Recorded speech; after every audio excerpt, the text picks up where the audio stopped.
Turabaramukije mu bumwe musoma kurikana ibiganiro vya Ganawe TV. Twizera yuko mumeze neza cyane aho muherereye hose. Tunabana ikaze mu kiganiro cyacu inkino cyo kuno munsi wa mbere igenekerezo ni rya 23 ukwezi kwa gatatu umwaka wa 2026. Amakuru yacu y'inkino no munsi tuza kuba tuyahera muri ya mahiganwa atanu akomeye ku mugabane wa Buraya. Tuze kuraba uko vyari vyifashana cyane muri ya migwi musanzwe mukunda cyane, ariko kandi tuza kuba twinjira mu yandi makuru ariko aravugwa inyuma y'ibibuga na cyane kuwitwa Antoine Griezmann bivuga ko abagiye kuba asohoka muri no mugwi wa Atletico Madrid, ariko kandi muri FC Barcelona biteguye kumviriza ubusabe bw'umugwi wari wose uza wifuza witwa Gilles Olivier Koundé. Muri Real Madrid ariko aravugwa igaruka ry'uwitwa Eder Militao ava mu mvune. Rero ayo namwe n'ayandi tubafite muri kino kiganiro cyacu, ni musangwe ikaze. Ganawe TV.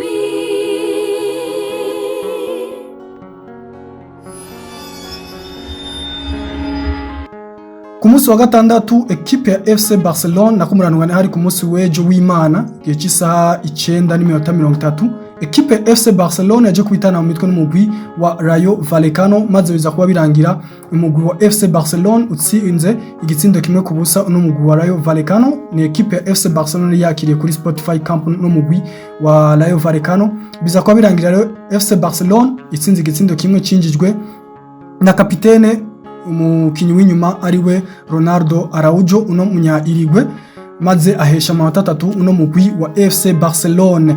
Muri no rukino uwitwa Joan Garcia uno munyegori yaje nkurukiza muri uno mugwi wa FC Barcelona, niwe yaje kuba atogwa nka homme du match nyuma y'urukino rudasanzwe, nyuma y'urukino rwiza cyane yaje kuba yerekana ku munsi w'ejo w'Imana. Numwe mu bakinyi vy'ukuri uravye amahera umugwi wa FC Barcelona yaje kumugura n'ibikorwa akora vy'ukuri nako bidahwanye. Ni equipe ya FC Barcelona yakoze twovuga ngo ni deal nziza kuba yarasinyishije no munyegori Joan Garcia, kuko ku munsi w'ejo yerekanye urugero rudasanzwe na cyane amasave yagiye arokora na cyane umugwi wa FC Barcelona wagire ugombogwe nuno mugwi wa Rayo Vallecano nawe nyene akaba yarafise uruhara rero rudasanzwe mu rukino rwo ku munsi w'ejo, maze equipe ya FC Barcelona ishobora kuba ironka amanota agera kuri 3 muri no mugwi wa FC Barcelona. Kandi mbere yuko tusohokamo ni inkuru yasohowe n'uwitwa Mateo Moreto ivuga yuko umugwi wa FC Barcelona witeze kumviriza ubusabe ubwo ari bwo bwose buzoza burondera uwitwa Gilles Olivier Koundé uno mu Faransa asanzwe akina kuri nimero zigera kuri zibiri muri uno mugwi wa FC Barcelona. Rero mu gihe ubusabe bwoza buryohera ugutwi kwa FC Barcelona bavuga yuko ashobora kubwumviriza.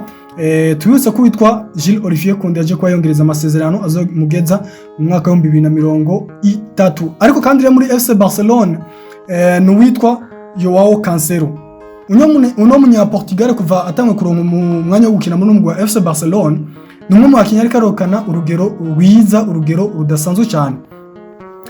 Cancelo kuva atangwe guhabwa umwanya ku rukino rwahuje umugwi wa FC Barcelona na Levante yaje kuba atanga umupira uva mu gitsindo kuri match Atletico Madrid muri Copa del Rey, urukino rwo gusubiriza batsinda ibitsindo 3 ku busa umugwi wa Atletico Madrid. Uwitwa Joao Cancelo yaje kuba naho nyine atanga umupira wavuye mu gitsindo ku rukino rwa FC Sevilla rwo mu ndwi iheze. Uno mukinyi yaje kuba atsinda igitsindo kuri match yejo bundi rero ya Rayo Vallecano. Kino gitsindo cinjijwe n'uwitwa Ronaldo Araujo, wari umupira mwiza cyane yarahawe n'uno mukinyi Joao Cancelo. Ni Cancelo kuva ashitse mu mugwi wa FC Barcelona kari karerekana urugero rudasanzwe na cyane kuva ashika yahitiye ugatebe kabasubirira abandi, ariko ubona ko n'umukinyi kuva atangwe ku mwanya wo gukina amaze kuba yerekana ibidasanzwe muri no mugwi wa FC Barcelona.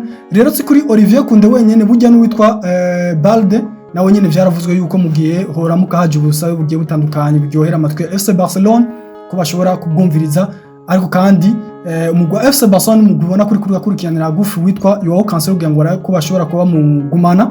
Ni deal nziza yakozwe no mu directeur sportif wabo ariwe Deco uno munya Portugal ko yarazanye no munya Portugal wundi mugenzi w'umuntu n'umugwi FC Barcelona na cyane ku ruhande rwo kuzibona ko equipe ya FC Barcelona ifise kibazo mu bwugarizi bwabo, ariko kuva uwitwa Joao Cancelo ashitse haba mu bijyanye no kuzibira ndetse gukina no gutanga ino mipira iva mu bitsindo ndetse no gutsinda, byose n'umukinyi ubona ko afise inguvu cyane na cyane na experience afise uburambe mu bijyanye no gukina umupira w'amaguru.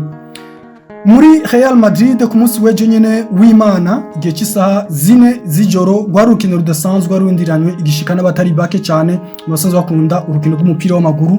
Ni match yaje kuba ibahuza n'umugwi wa Atletico Madrid, yari derby madrilene. Equipe ya Real Madrid rero yakiriye umugwi wa Atletico Madrid mu rukino rwo gusubiriza mu gihe mu rukino rwa mbere ino equipe ya Atletico Madrid yaje kuba ibabaza cyane no mugwi wa Real Madrid mu kubatsinda ibisendo bigera kuri 5-3. Ico gihe equipe ya Real Madrid yamenyerezwa n'uwitwa Xabi Alonso. Ni uwitwa rero Álvaro Arbeloa ku munsi w'ejo ari kumwe n'abasore biyu baje kubatsinda no mugwi wa Atletico Madrid ibitsindo bigera kuri 3-2, harimo ibitsindo bibiri vy'uwitwa Vinicius Junior ndetse n'igitsindo kimwe cy'uwitwa kizigenzo wa Real Madrid wa kabiri no musore ari we Federico Valverde. Ariko byaje ko binarangira uno musore Valverde yeretswe ikarata itukura ku munsi w'ejo. Uwitwa rero Álvaro Arbeloa ubona ko ari karakora akazi kadasanzwe, amaze kuba atsinda inkino zigera kuri 5 yikurikiranya, na cyane cyane akaba yaratsinzemo abamenyereza bakomakomeye ku mugabane wa Buraya, harimo uwitwa Pep Guardiola yaje kuba mutsinda muri UEFA Champions League mu nkino zibiri, ubwa mbere n'ubwo gusubiriza atsinda uwitwa Jose Mourinho dos Peixoan nawe nyene amenyereza umugwi wa Benfica, nawe nyene yaje kuba atsinda urukino rwa mbere ndetse n'ubwo gusubiriza. None ku munsi w'ejo aje kubatsinda kandi uwitwa Diego Pablo Simeone El Cholo no menyereza wa Atletico Madrid. Izindi nkino ashoboye kubatsinda n'urukino rwa Elche ndetse n'urukino rwa Celta Vigo. Izo nkino zose tubabwiye ko ari 5: Celta Vigo, Manchester City, Elche ndetse na Atletico Madrid. Ni nkino uwitwa Xabi Alonso yaje kuba azisindirwamo, ariko ubona ko uno mugabo kuva ashise mu mugwi wa Real Madrid ubona kare karahindura ibidasanzwe. Ejo rero inyuma y'urukino umunyamakuru niwe yaje kuba abaza uwitwa Arbeloa ibanga yoba ari karakoresha muri no mugwi wa Real Madrid kugira ngo ashobore kuba ari kararonka umusaruro mwiza uwitwa Xabi Alonso atashoboye kuba aronka mu nkino zikomakomeye.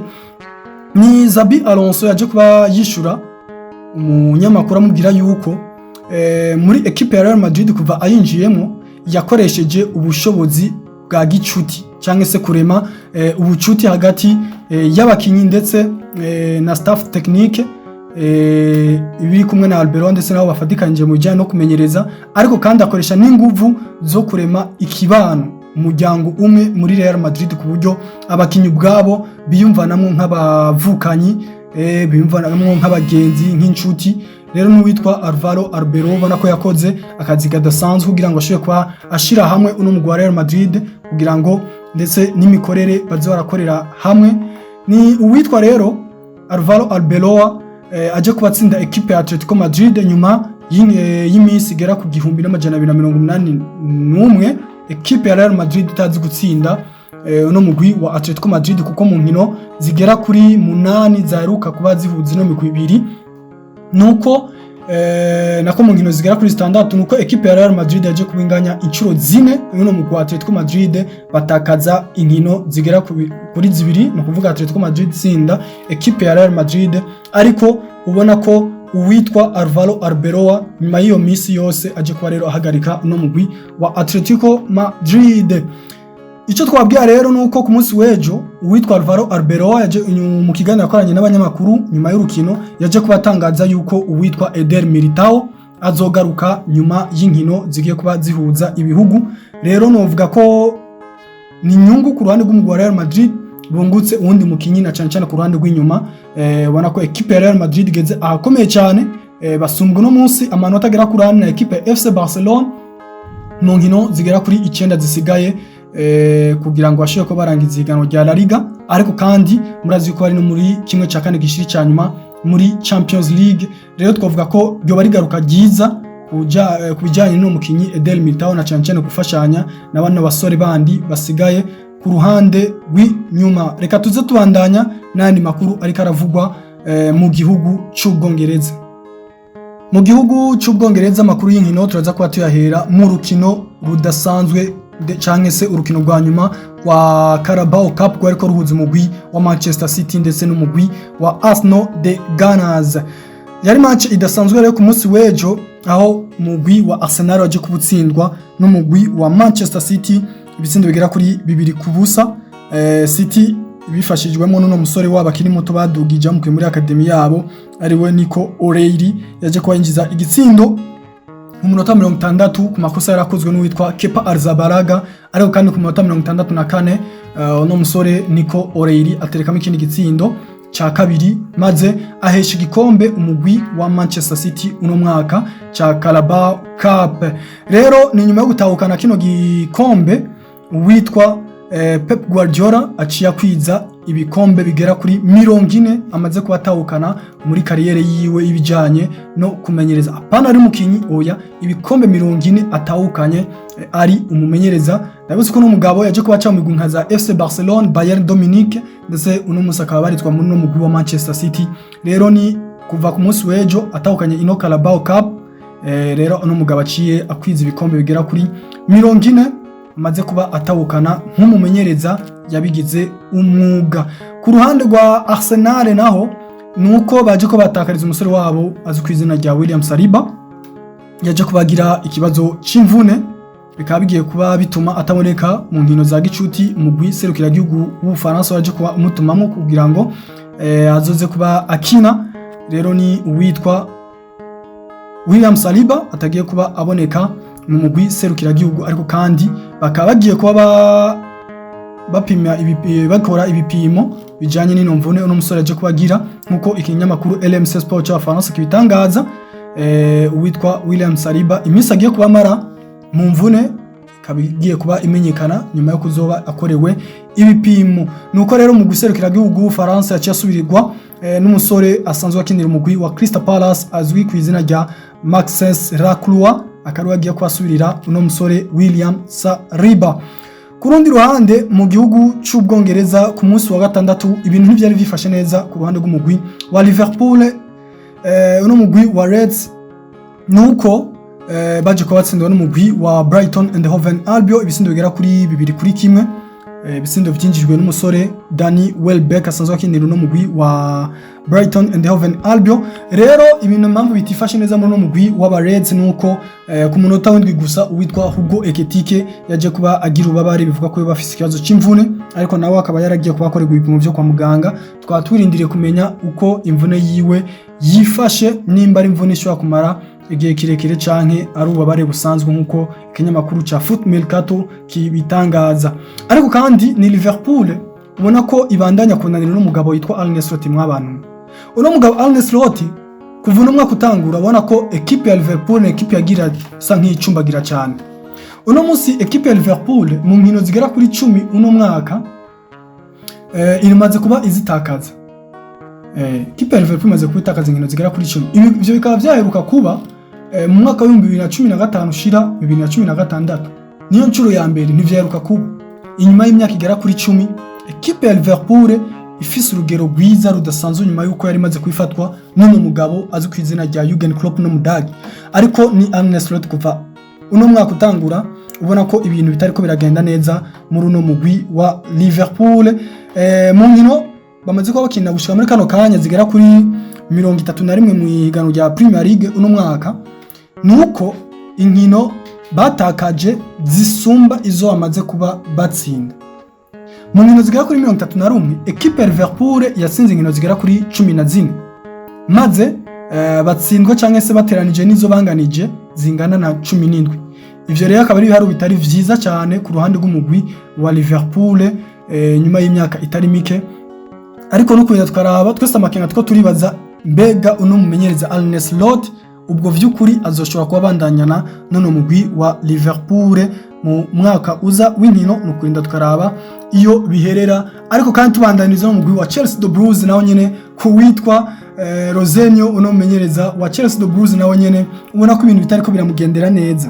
Equipe ya Chelsea nayo nyene aje kuba itsindwa n'umugwi wa Everton ku munsi wa gatandatu mu ijoro ibisindo bigera kuri 3-0.